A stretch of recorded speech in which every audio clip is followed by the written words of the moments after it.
the UPF files, which stands for ultra processed foods. Do do do do do do do do.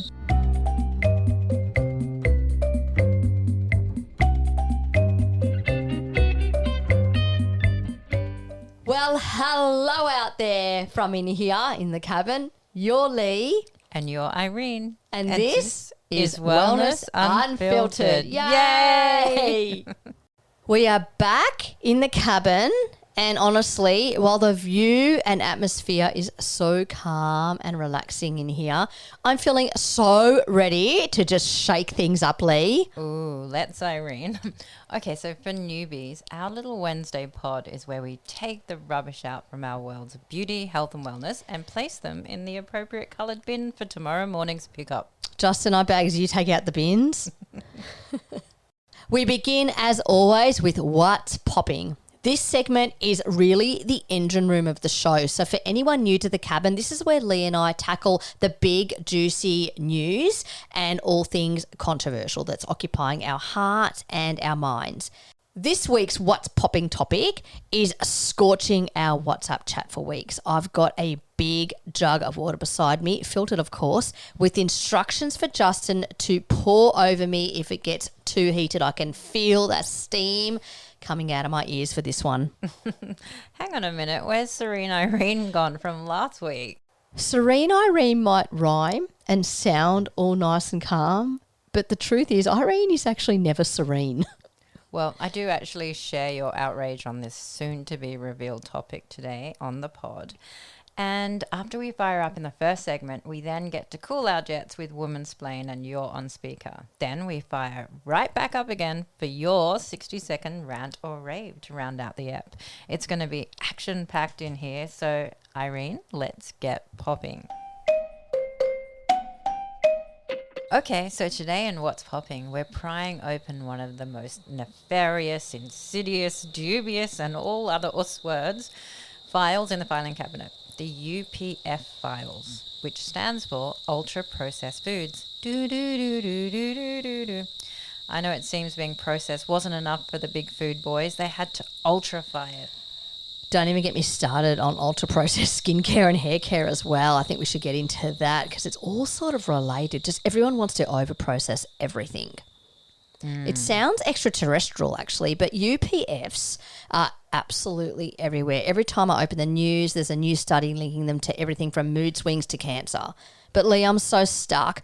What actually makes a food ultra? And how do we know when we're at the how do we know when we're at the supermarket? Because it's not actually listed on the label, ultra processed. I know that is a very, very good question and a confusing topic for many people. I think firstly, just getting some clarity around the terminology is a really good place to start so we can see what we're actually dealing with. But so today I'd love to share the different degrees that foods are processed to begin with and then highlight the good ones and then talk about the ones that are rubbish. So think of it sort of like as a hierarchy or in this case, a low-archy.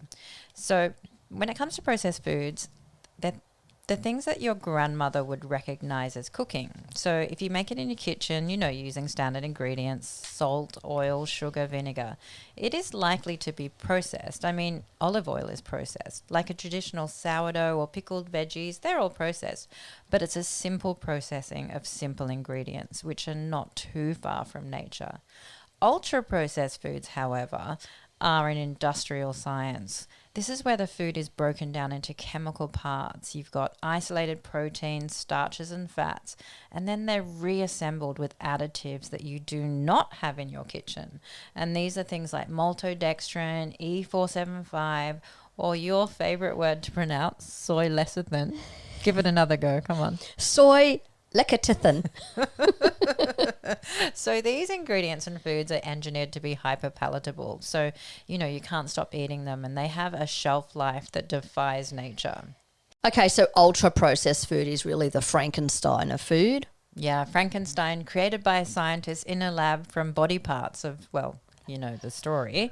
Yeah, ultra-processed food is designed in a lab and it has this shelf life that kind of goes on forever and ever. And it often uses ingredients such as, use the term ingredients really lightly, foods such as emulsifiers, which we personally call gut detergents. They're the things that keep oils and waters from separating. And there are all these different kinds of ultra-processed foods. One of them is something that you would know, mass-produced bread. So when you look at it on the shelf, you know, you see a loaf of bread and it's soft and white, and it stays fresh for 2 weeks. That's an ultra-processed food because within it, in the ingredients, it contains emulsifiers and preservatives to stop it from going hard. So bread is a really good example of it. Other ones that you may not be aware of are things like plant-based milks. You know, the almond milks and the oat milks. Because they're water and oil, they also contain gums like guar gum and xanthan gum. So they're ultra-processed foods. Breakfast cereals, even the healthy ones, are often coated in vitamins and sugars to make them look like food again, especially diet and low-fat foods. When they take out the fat, they usually put in things like thickeners, stabilizers, and my sort of least favorite ingredient, which is artificial sweeteners to make up for that lost texture. And then you have the things we were talking about last week, reconstituted meats, you know, the chicken nuggets, the lunch, the deli meats, the hams we've seen on the bus ads that you brought up last week. They're all glued together with starches and nitrates. And, you know, before these foods even reach the supermarket shelves, they start their life as formulas. So it's more chemistry than cooking. That sounds so disgusting. But you know what's really frustrating? When you go into the supermarket, do you know I've gone into the supermarket before and I have spent an hour wandering around those aisles and ended up just walking out because I literally couldn't find anything that wasn't ultra processed. But all of these things that you're talking about, they sound really like disgusting and like, oh, why would we eat them? But literally the entire supermarket is full of them. So what do you even eat? Like don't even get me started. I don't understand why they're even legal, especially advertising. Like, you can't advertise cigarettes, but if these foods give us cancer, then why are they allowed to be sold? Like, the whole thing just blows my mind. I know, it is really, really mind-blowing. And the reason, I just wanted to go back to the reason that they do use these ultra-processed foods within ingredients within the Is it cost savings? There are a few things. It is cost savings. It's actually to get you addicted to them as well. So for example, if we're talking about emulsifiers, they keep the textures really smooth, and then you have artificial sugars. They put that in there to make you think that you're going to, not put on weight by eating them because you're not eating sugar. And then they use colorants to fake freshness. They put in stabilizers and flavor enhancers, and those things obviously enhance the flavor, but they also keep the shelf life longer, and they give you that really irresistible kind of taste that you get addicted to it. And they're the real offenders, I think, the ingredients that quietly transform your regular food into something that's so far removed from nature. And yeah, they sneak into beauty products too. Yeah, I just thought of something while you were saying that, actually, because in beauty products how skincare products or whatever that are full of junk that aren't good for you, made out of petrochemicals, parabens or whatever, they still smell really good. Yeah. I mean, the scent of them is probably, is highly toxic, but they smell so good. But do you know what, though? I actually don't like those perfumey scent things when you get something and it's so perfumed. If I put on a moisturizer, I like it to have no scent. Oh, that's because you're such a purist. Do you hippie. think? Yeah, but I mean, even me, like, I hate anything toxic, obviously, but I do love a smell. Like, I do love something to smell nice when I put it on my skin. But you know what reminded me when you were saying that is, I mean, I don't eat soft bread because I really try and avoid gluten, but I will open a tip-top whatever soft white bread loaf because, hubby will buy it, and I will put my nose in that bag and I will take a whiff and I'll be like, that smells amazing. Yeah. Like, I know I can't eat it, but that smells amazing. So again, all of these things are making the product smell and probably taste really good. Yeah. And something in your body, I think, recognizes it and gets addicted to it. Like, even right now, even thinking about it, I'm almost salivating at the smell of fresh white bread straight from the bag. Even though I wouldn't eat it, I just love that fresh smell. Yeah.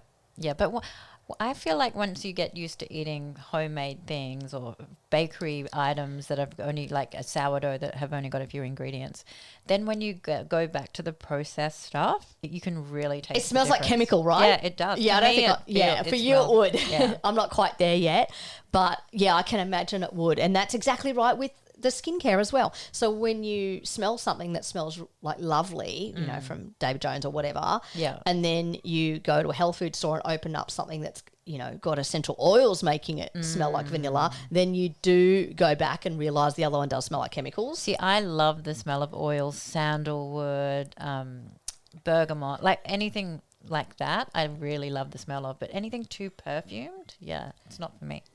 There you go. So, yeah, there is such a huge link between foods and ultra-processed foods and cosmetics and skincare. Probably all coming out of the same factory.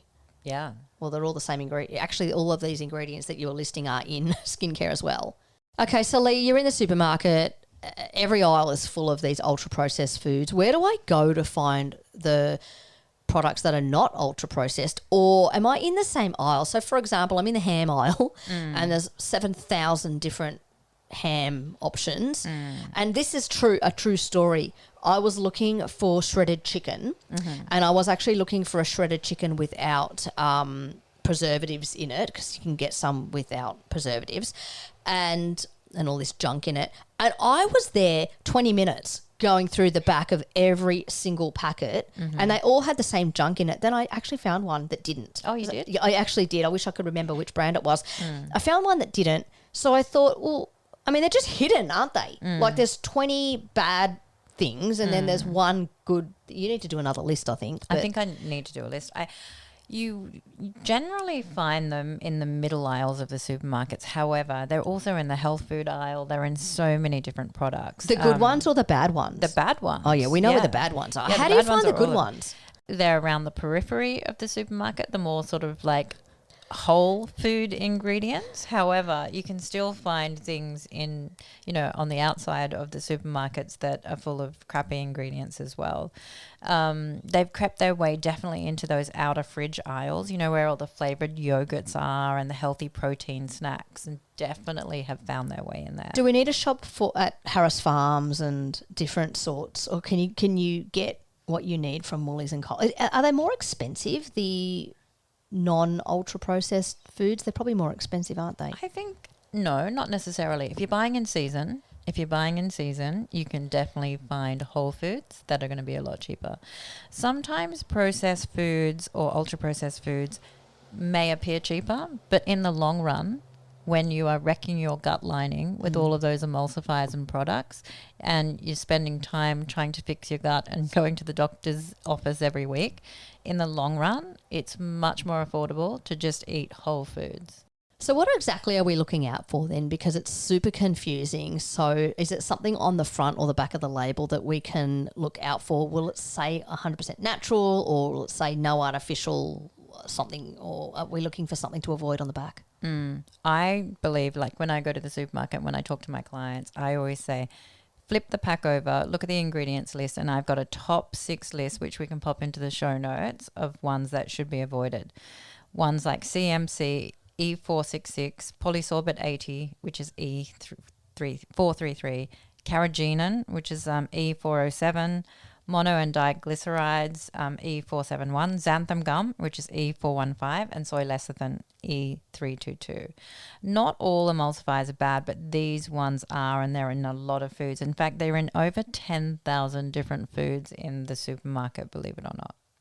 Yeah, so I thought some of those were okay. So xanthan gum I thought was okay. We know about soy lecithin, as we talked about that last time. The carrageenan, is that how you pronounce it?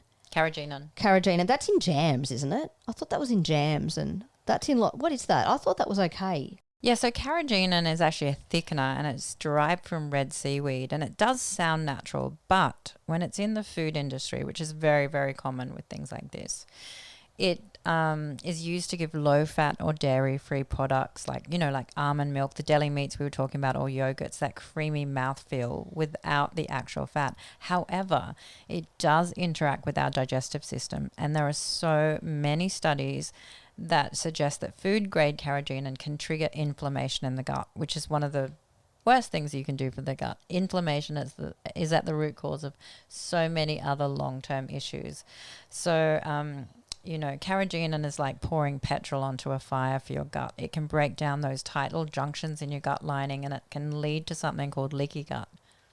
That's super interesting because seaweed itself is fine, but I guess, which is the whole point of this episode, is that this seaweed has been ultra processed. And once that seaweed has been not just processed, but ultra processed, it's then been added to foods that are ultra processed. And that's where you get something that sounds like it's okay because it's seaweed and it's okay as seaweed. But once it's been processed to the point where it's going to be added to the food, that is when it becomes a problem. That's the issue, isn't it? Yeah, absolutely right. There's so many levels of processing there, like you say. And carrageenan can be in different products. For example, coconut milk. Coconut milk is a big one. The cans of coconut milk with just coconut and water. They add carrageenan to it. Are you kidding me? To make it creamy. They put it in to make it creamy. Yeah, because you would think that, well, don't even get me started on cans. That's actually an episode, and a whole episode on the BPA in the cans. But you would think if you were buying coconut cream and the ingredients said coconut cream, that it's just come from a coconut. No. It's ultra processed, isn't it? Yeah, exactly. They sound like an ingredients for a laundry stain remover, Lee. I know. They do. This has actually made me a bit depressed. They actually, speaking of detergents or laundry stain removers, that's kind of what they do in your gut. I'd love to talk a little bit about what they actually do when they hit your gut after eating them. So what they do is they break down the surface tension of your protective lining, the mucus lining of your gut. And when that layer thins out and, as I mentioned before, becomes leaky, that's when bacteria and toxins can slip through and trigger chronic inflammation throughout the gut. I've written about that in a lot of my books, particularly in my new book that's coming out. And I love that there's this recent research that have come out that has identified a clear link between emulsifiers and gut health. There are a lot of clinical observations that suggest when patients actually remove these additives, especially ones with gut issues already, like Crohn's disease and things like that, they see a marked improvement, which is fantastic. So the gut can heal when you stop scrubbing it with these food chemicals.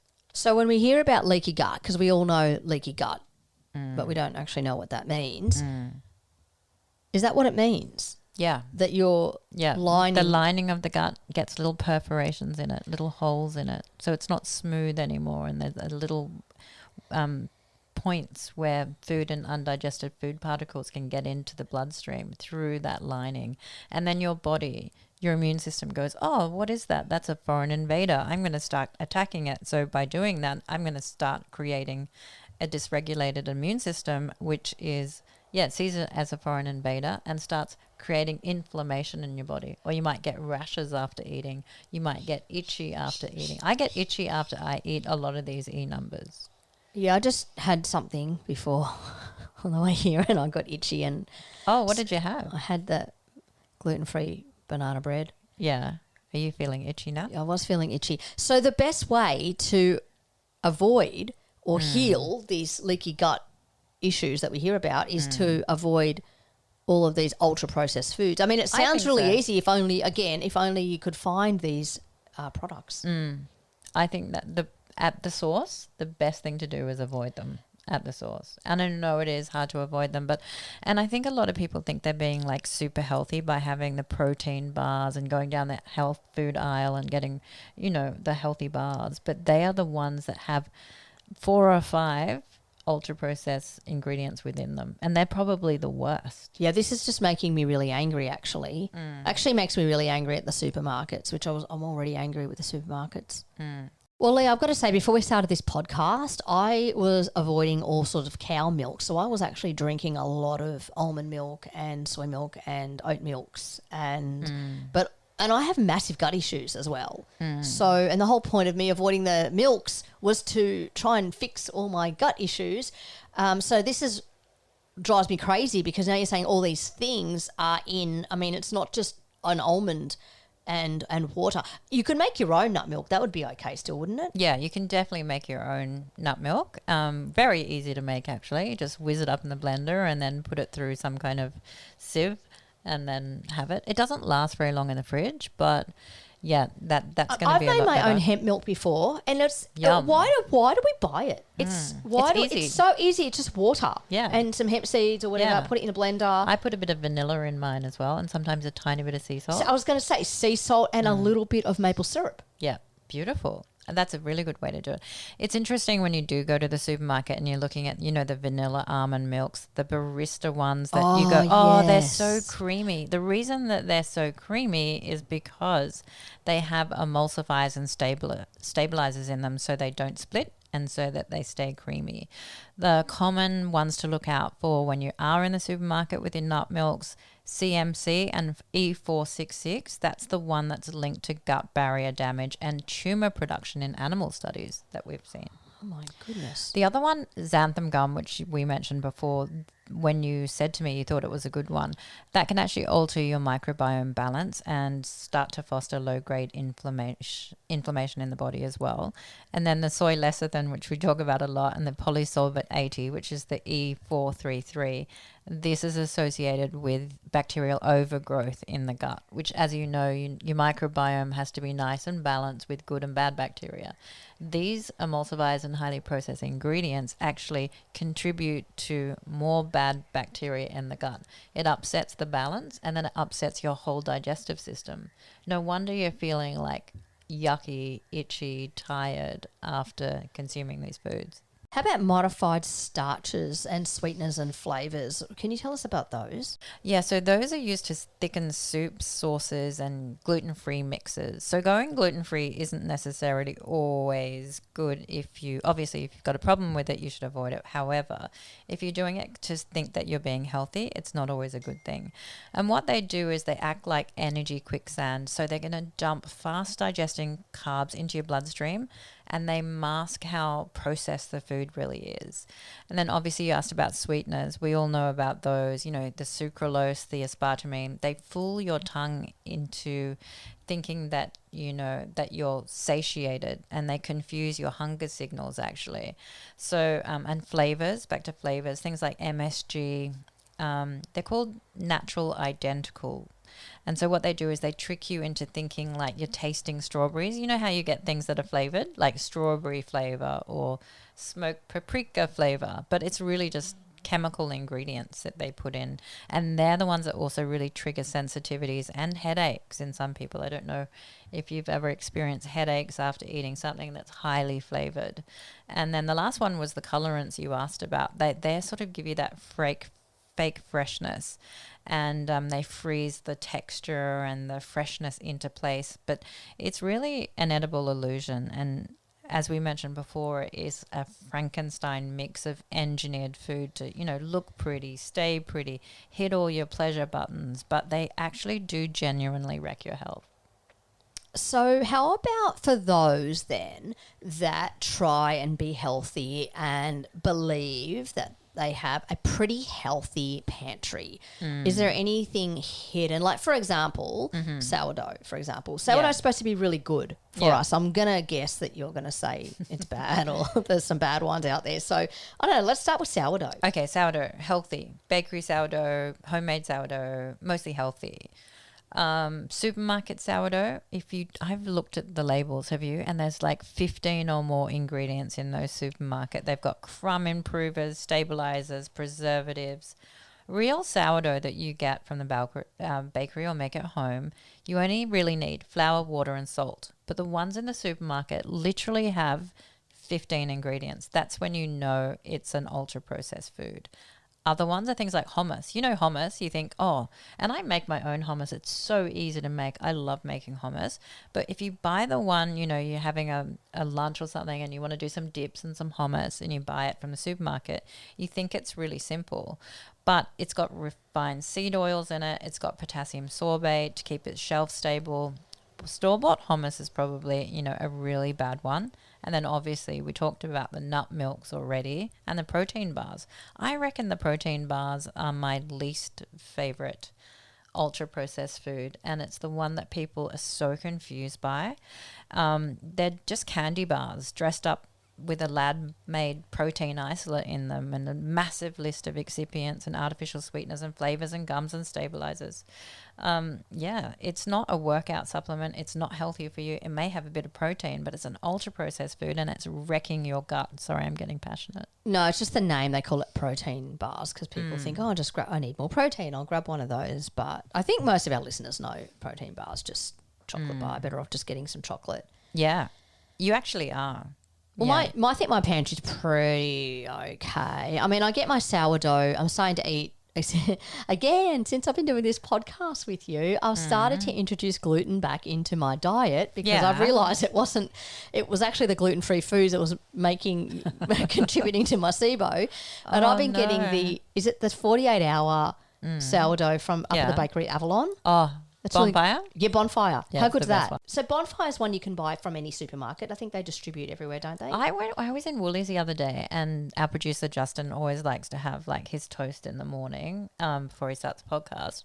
And I found a really nice 3-4 ingredient sourdough. Did you like it, Justin, by the way? Was that, yeah? He's nodding. Yeah, he's giving us the thumbs up. Okay, yeah. So it is possible. You just have to sort through, 10 aisles of junk to finally find one that's okay. But that Bonfire brand, I think that one's definitely really good. Yeah, me too. Lee, I've got a question for you, and this is such a good question. You know the health star ratings? Because that's how my husband shops, on the health star rating. Yeah, he bases everything on that. He looks at the stars. He looks at the stars. So, for example, margarine will have like 5 stars. He will buy that. I don't know. No, he doesn't actually buy margarine, but you know what I mean. Yeah. Yeah, what is going on there? What is going on with these hearts? Surely, we can't trust those stars, can we? It's so weird with that rating. Sometimes I look at things and go, this has got a 4-star rating, and I turn over the back and it's just full of junk ingredients. I think take the health star ratings with a massive grain of salt. A lot of sugary. Yeah, a lot of sugary cereals can get 4 stars. I mean, But there are things that we can do instead. So, for example, if you're looking at your label, right, you've got an ingredient, you've got a product, and you're looking at your label.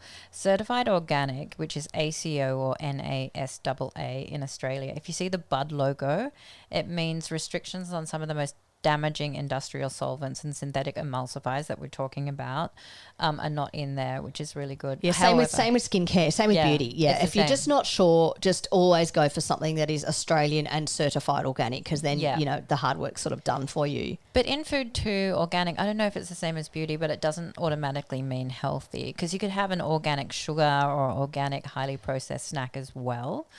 But it is a cleaner production process, but it's not necessarily balanced nutritionally. No, of course, but I guess you can probably get certified organic chocolate that's got certified organic cane sugar, and I'd still take that. I mean, everything in moderation. You got to use common sense, but I'd still take that over any of those protein bars. Yeah, that are sugar free, for example. The non-GMO standard logo as well. Australian Organic do that as well. So you've got the organic and the non-GMO. That's a good one. I didn't think there was GMO in Australia. Well, Australian labelling laws are actually quite loose on GMOs. So if an ingredient is highly refined, like canola oil or lecithin, it doesn't have to be labelled as a GMO, but that actually is a GMO. Oh, don't even get me started on that. Is everything that we've spoken about, if we avoid, or are we also avoiding those ultra-processed GMOs then? I mean, I think the thing is to try and have as less ingredients as possible. So if you're looking at your label, right, and you see some things with like 15 plus ingredients, you know that it's probably going to have a lot of those things in it. Anything with a number in front of it, probably heavily processed. For the last 5 years, up until last year, I decided that I was going to go vegetarian because I watched that documentary on that you shouldn't eat meat. Yeah. And anyway, so then I stopped eating meat. Knives over forks? Is that the one? Yeah, I think it was that one. That one? It was where they were showing bodybuilders that were vegan. And I thought, this is really inspiring. So I thought, I'll do that. Anyway, so in that time, I consumed many of those fake meat burgers. Can't remember what they're called. Yeah. They're not good for us, are They've they? got the soy protein isolate in there and so many fake products in them. I mean, they can't be. It just can't be good, can it? No. I have not had another Not good one for the gut. for a year. No, well, I haven't. Really interesting. The worst gut issues I've ever had from when I decided to stop eating meat. I'm back on meat, and I've never felt better. I just have a burger now. Just have a burger, right? Yeah. Sorry, I shouldn't say that because I know there's a lot of vegan and vegetarians out there, but I tried it. I really genuinely tried it, and wrecked my gut. I mean, when I went to India to study Ayurvedic medicine over there, I decided that I was going to be a vegetarian. I came back and I was so inflamed, like my joints were achy. I was super inflamed. And then I just started eating meat again and just more of a whole foods diet. And I felt so much better. Yeah, so I'm now, because I said, like, my family's so happy that I was eating meat again because everyone was just having different meals at home. Oh, really? Yeah. I said, all right, if we're going to do grass-fed, we're going to do grass-fed certified organic. I mean, my poor husband fell off his chair because it's so expensive. But I was like, that's it. We're just going to get the really good meat. Can I just give you a few little swap outs? Because I want to give people some swap outs so that it will help them rather than just telling them all the bad news. So when you're in the supermarket, just do not go anywhere near those fruit yogurts. Just go for plain Greek yogurt with berries, much better. When you're going for supermarket bread, go for a sourdough with 3 or 4 ingredients, or if you can get it from a bakery, that's going to be better. Instead of all those sodas, like, you've got the, I actually really like them, but I don't drink them anymore. But the ginger ale, the sugar-free ginger ale or ginger beer, I love that, the Bundaberg one. However, I noticed that it had citric acid and a whole lot of junk in it. So instead of doing that, just do herbal tea, do sodas, like just plain soda. It's going to be a lot better. So it's not about being perfect, It's just about trying to minimize the amount of ultra-processed foods that your body is handling. Well, thank you so much, Lee. That was really educational, really interesting, a real eye-opener for me as well. And I think I'm pretty healthy, but even I've got some of that stuff at home and the nut milks. Like we've just got to make our own nut milks, and we just have to go back to basics. The milk that I drink personally is the lactose-free A2 milk, normal milk. Yeah, so you told me that last time, and now I went home and I said to my husband, does all the shopping, I said, can you just get the A2 milk from now on? Yeah. Because he can't have lactose. I don't know why he still gets the regular milk. And I noticed, I haven't had any yet myself. I'm still having some of the nut milk, but I'll just finish that off. But I noticed in the fridge he had bought it. Oh, good. So I'm going to Because we do need calcium, especially as we get older and for menopause. I do like cheese. Yeah, I love cheese. I love goat's cheese. So goat's do I. cheese is my favorite. I love goat's cheese as well. Okay, thank you, Lee. That's I need to relook at my pantry, but thank you. So the unfiltered takeaway for the week is stop looking at the front of the pack. Flip it over, and if there are more than 5 ingredients or a string of E numbers that look like a chemistry final, then just put it back on the shelf. Is that right? Yep. Stick to those green flags, certified organic, non-GMO, real whole foods, and your gut will stop feeling like it's been through a dishwasher and your energy will actually last. And put those blinkers on and race through those middle aisles and spend more time in that fresh produce section, right? Yeah, it's not about being perfect. It's just about being aware. Don't let the big food or big beauty boys trick you. Yeah, UFPs are so creepy. I want to go do-do-do-do, Do-do-do-do-do-do-do-do.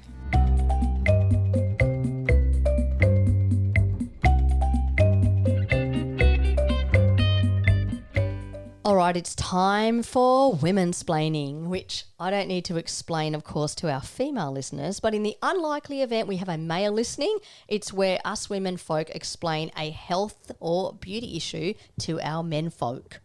Fortunately, we have an everyman, Justin, to ask the questions on behalf of everyman. What you got for us this week, Justin? Hello, you two. Thanks always for offering to explain things to me. I have another topic for your input, but before I do, in a huge coincidence, I have a tube of that Weleda salt toothpaste that my sister from Canberra left behind when She was staying at my place. And it's been sitting there forlornly in my shower caddy until you mentioned it in, I think, EP4. And I tried it and it tasted just like the label said it would. And if I wanted that kind of saltwater rinse, I'd go for a serve. But I persisted, and I've begun to really like the taste and crave it a bit. And the feel it leaves behind is amazing. Really clean and smooth feeling all day. I've really noticed a difference. It's actually addictive, isn't it? I actually look forward to brushing my teeth with that. Yeah, and the first time there was no way I was going to use it. But anyway, I trusted your advice on that. I know what I'm doing over here. You do. Plus, I dig the metal tube because I can reuse it to fill my cavities. So there's that too. Anyway, I'll move on quick. As a primate, I'm interested in grooming. Not like very interested, mind you, but somewhat interested in grooming. Can you give me some basics, please? I'm actually not really sure where to start. Well, Justin, just simple grooming will freshen up your look and even how you feel about yourself. First up, treat yourself to a styled haircut, not like a $15 buzz cut from the barber or / tobacconist. And for goodness sakes, ask your barber to trim those rogue hairs, the back of the neck, ears, nose, all those other weird places that you've got that hair sprouting from. The nose. But yeah, I get it. But why are you looking at me when you talk about weird rogue hairs?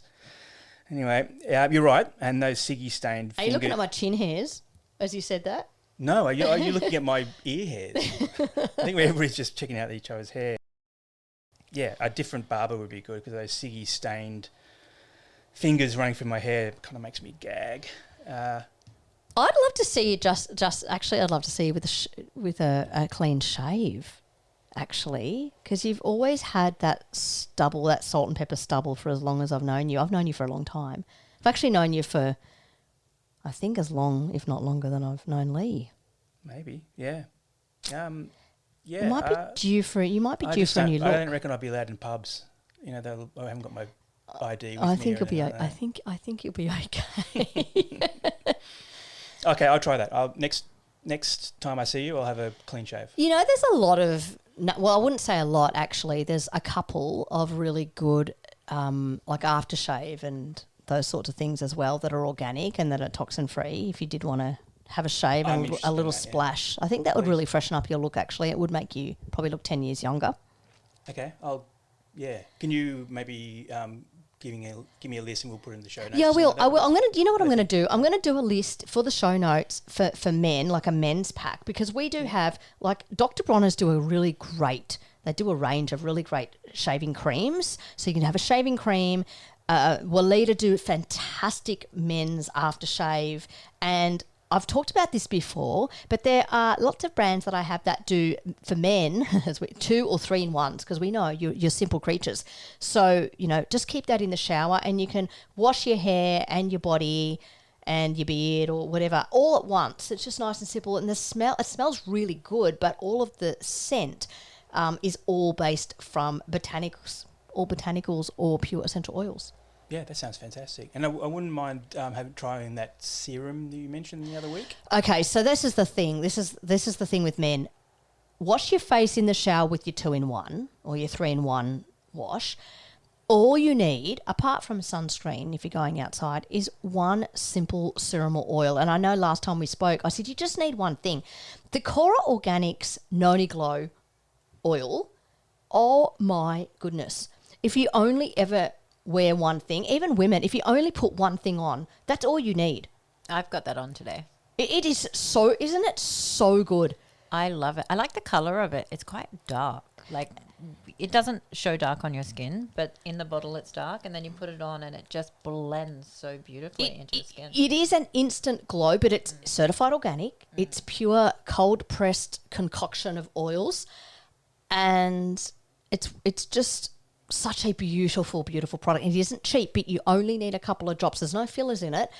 So just put that on your face, let it dry, pop your sunscreen on, and you are seriously good to go. It's all you need.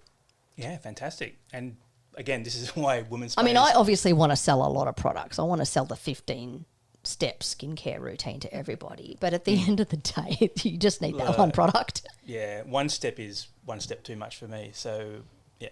But yeah, I think you're right too. And hair, skin, and nails, they are the kind of groomiest parts of the body. But you can also protect and look after those areas with nutrition. So, for example, your hair, skin, and nails, obviously drinking more water is number one. Putting in some, I think gamifying, we talked about that last week, didn't we? Gamifying your water bottle is really good. Adding some electrolytes in there, some fulvic humic concentrate. The opposite of hydration and water and skin glowing that you were talking about is alcohol. I think, it's so super dehydrating. And obviously with your broken capillaries that we discussed a couple of weeks ago, it's, you can cut back on, if you do cut back on alcohol, that is going to help a lot, less pruny, more plummy. And then finally on the food front, I reckon the best grooming idea for you, Justin, is to mindfully eat. I know you eat quite fast, but just chewing your mouth full more times and chewing nicely, not scoffing or being in a rush. I think that's going to be better for your digestion, less bloating, less gas.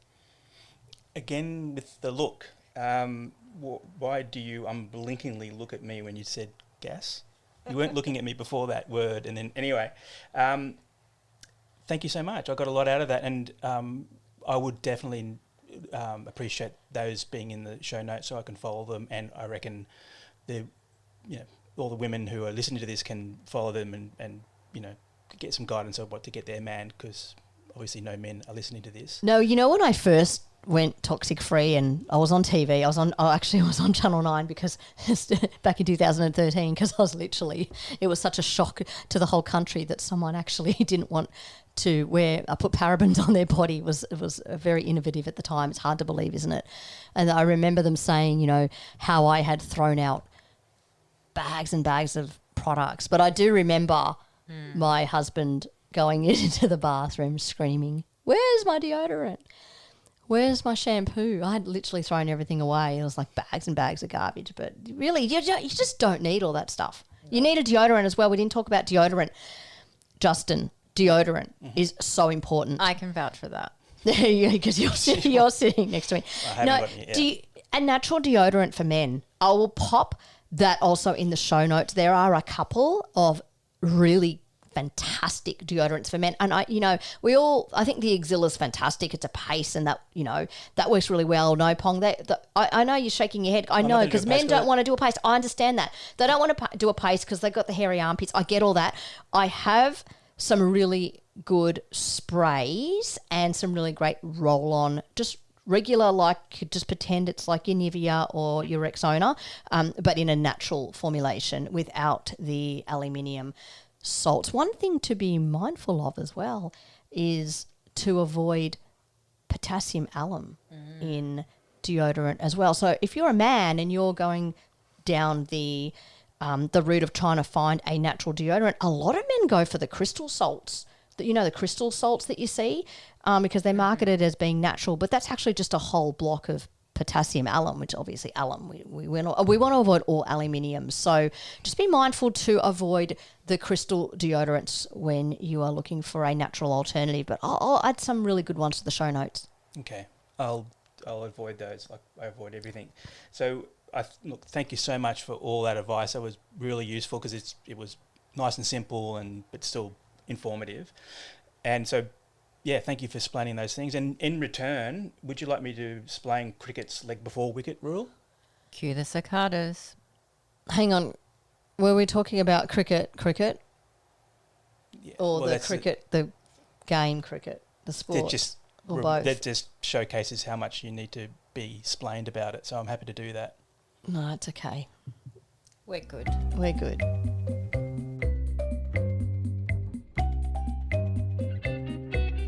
So now it is time for You're on Speaker, where we speak to a lovely listener. And today we are speaking with Kate. Hi, Kate. You're on Speaker. Oh, hi, guys. Hi, Irene and Lee. Hey, I was actually put onto your podcast. I don't normally listen to them, but a friend of mine put me onto it, particularly the one about sunscreen, because I've never really trusted sunscreens, and I hate the fact that, it absorbed into our skin and our liver has to deal with it all. And then I listened to all of them. And what did you think, Kate? I know, I really liked it because, as you sort of said, it's really good facts without the hype, and there's no pickup. Is that you guys are both where you are through experience as well as study and knowledge.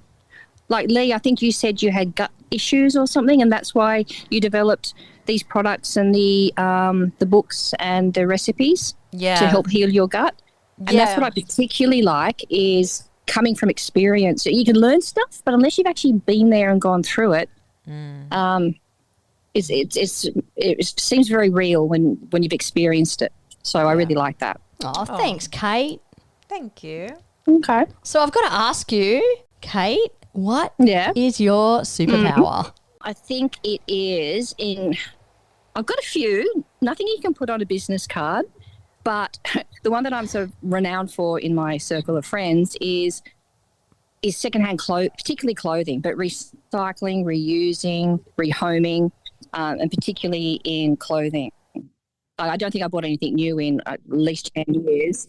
And what I love is because I've got a lot of very well-dressed friends, and if I wear something, I get sort of the compliment, and I wait like sometimes even a day or two before I reveal that, Binny's $2 and watch their faces drop.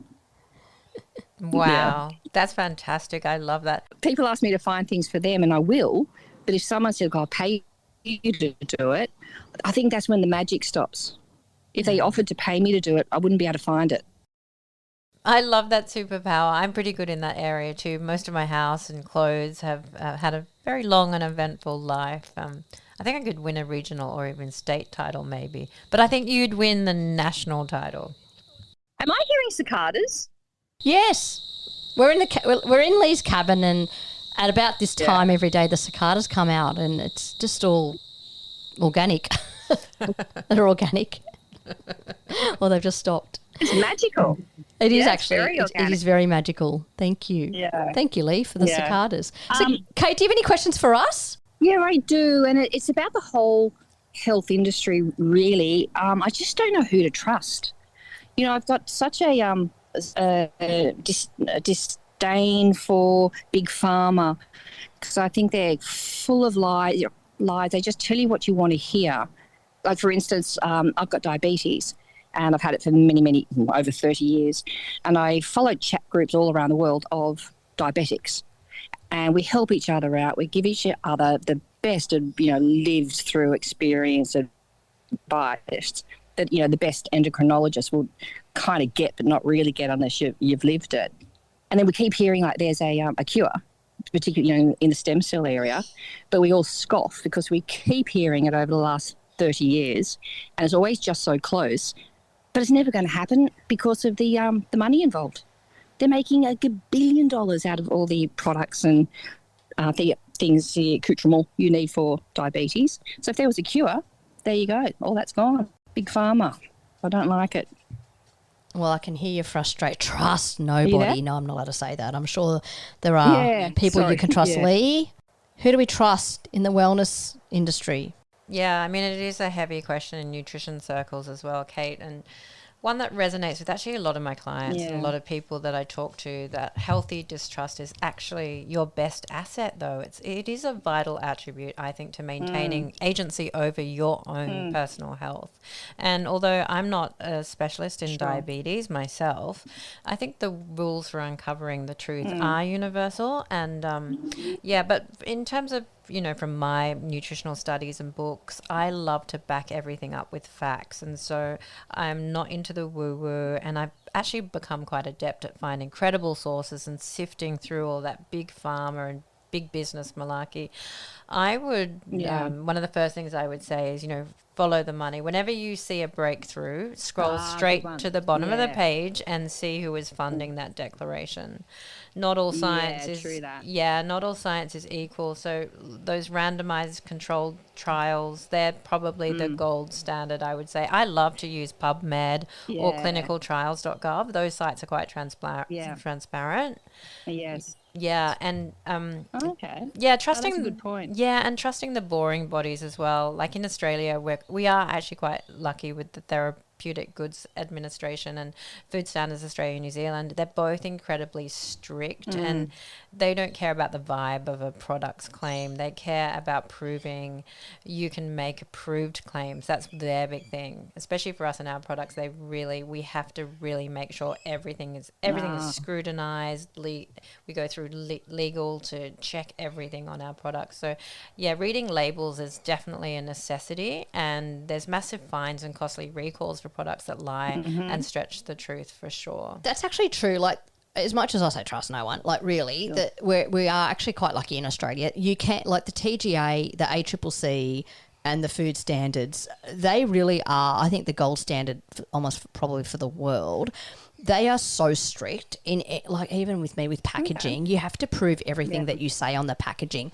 So let me give you an example. Yeah. If I was importing, which I am actually at the moment, grabbing a really great BB cream from America, and it's an SPF 30 BB cream. Now, because it's a BB cream and it's not a sunscreen, I don't need to go through the TGA with that. But that doesn't mean just because I don't have to go through the TGA, I cannot sell it. Right. Saying it's an SPF 30 on the label unless it is actually tested that it actually meets that claim. So that's like then got to go through the ACCC. So I think having those guardrails in place in Australia is super important, and I think that does make them it does hold brands and retailers accountable, and I think that they can be trusted. And we like to, say we all hate Big Pharma and all of those things, but at the end of the day, I do think that they have a really important place here, and I do think that that there are three bodies that we can trust. The regulatory bodies. Oh gosh, yes, I'd be dead.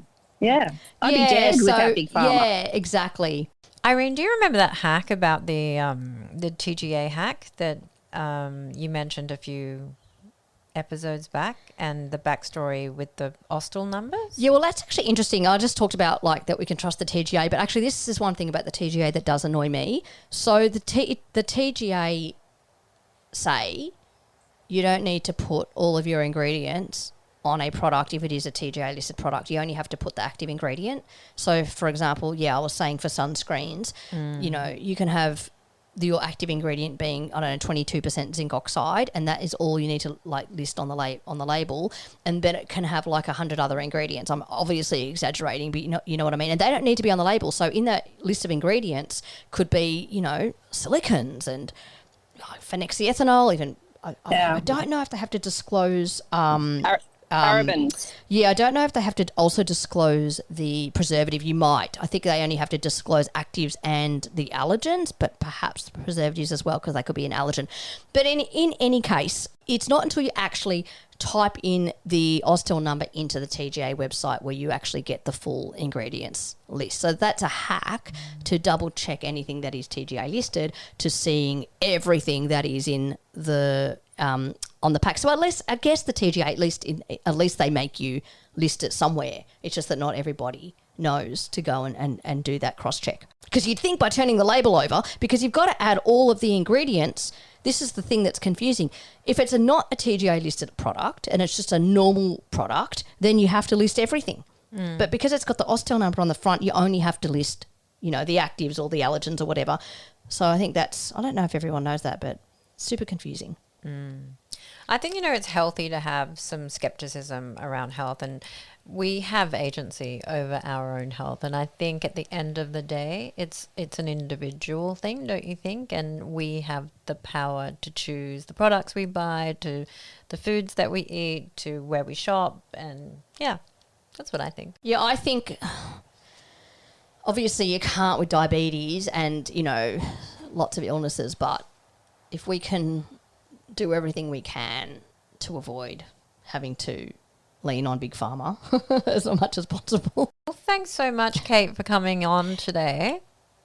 Thanks, Kate. Thanks, guys.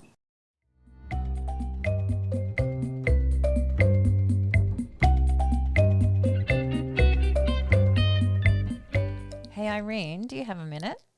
Does this mean I can have a rant for a minute? Yeah, it's time for our 60-second rant or rave, where one of us, you this week, gets to vent or validate something in wellness or beauty. And by the look of your white knuckles on the mic stand, I'm guessing it's you, and I'm guessing that you have a rant. Okay, Miss Falcone, on your marks, get set, Rant. Am I allowed to have a personal rant? This is a personal rant. So Yeah. I hope I don't get in trouble for this. My rant is going to be on natural and clean beauty stores that sell products that are really not that natural or clean. And I've got a lot of personal experience on this because I remember when I sold Nourish Life, I remember that I had sold it to a company and then that company ended up sort of dismantling, and then we got a new CEO. Yeah. So I ended up with a whole bunch of people I didn't technically sell the business to. And the new CEO asked me, Irene, we need to increase revenue. So in my clause, when I sold the business, they weren't allowed to change my ingredients policy and start adding, new products to it that were on my ban list, basically. So you'd sold the business, but you were still working in the business? Yes, I had sold the business with all intention to keep working on the business, and we'll have to do another whole episode on why I sold the business and who to and how that ended up. But what had happened was the management changed over, and I ended up with a whole bunch of people that I was stuck with, and my contract was still there, so everything was still in place. But they wanted to change the contract and expand the brands and products that I could sell. And in order to do that, they needed to sort of win me over. Listen, we know we've got this contract, Irene, but we really want to increase revenue. And to increase revenue, we want to add all these new brands. And I said to them, well, I think if you want to increase revenue, you should actually cut 20% or of the products, not added 20% more products. And he thought I was crazy. I was like, well, because by tightening up your range, you're giving people a clearer direction on, how to shop. As everybody starts saying that everything is clean and natural, that clearly are not clean and natural, as we move more and more into everything is now clean and natural because we've taken out a paraben. Now that is the time that we need to cut down the range and be more specific, not add all those. Think, oh, hang on, they've called this product clean because they've taken paraben out and put phenoxyethanol in. Great, let's put this fake natural product in and let's get more money. And I just didn't think that was the right thing to do. Anyway, I ended up leaving over that. But Oh, is that why you left? yeah, that was one of the main reasons that I had. Well, that and the fact that they weren't able to send any orders out correctly to my customers. That's just a whole other story and a whole other rant. But I think my biggest rant now is the new owners, as poor Nourish Life's changed over so many times now, the new owners have gone back to adding more and more. It kind of happens in my industry and gut health as well. People are touting things as completely natural, and especially, we've spoken about this before, but the whole influencer and celebrity branding, and those are the products like gut health products, gut health protein powders, what have you. They have so many dodgy ingredients in them, and the whole category, I get really annoyed by it because the whole category of gut health and healthy things, people just there's so much misinformation. So tell me, how is it that you can go to Coles and you can see a greens powder that you think is healthy, but it's got fake sugar in it? And, it's not like, it's just, you've really got to get through all the list of ingredients before you just see it hidden in there. That can't, why would you do a gut health product and then put fake sugar in it? That makes no sense. Yeah, definitely. All right, well, that's my rant. And don't come for me, please, the new owners of my business. Don't come after me. It's that time, Irene, where we have to bid each other and the listeners farewell. I'm still fuming, though, over that whole ultra-processed foods ever-increasing takeover of our supermarket aisles. But we will keep reporting on this and offering some ideas and swaps for you guys.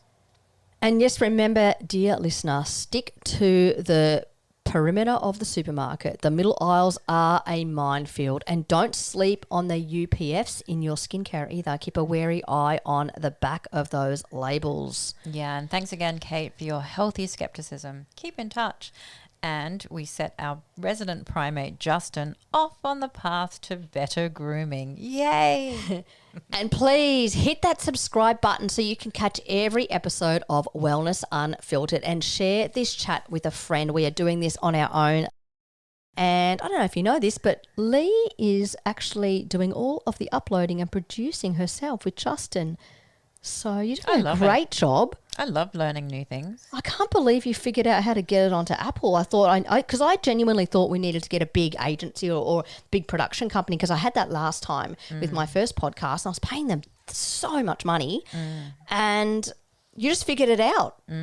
I love to simplify things and to learn. I love to learn things, and I'm a little bit techie, so I'm lucky like that. Yeah, you're amazing. I have to say, I almost couldn't believe it when I searched it on app, because I love my Apple podcast, and it just popped up and it was amazing. I felt famous. Yeah, and you can rate, review us on Apple or Spotify. You can also find us on Substack as well, where we also do some longer posts.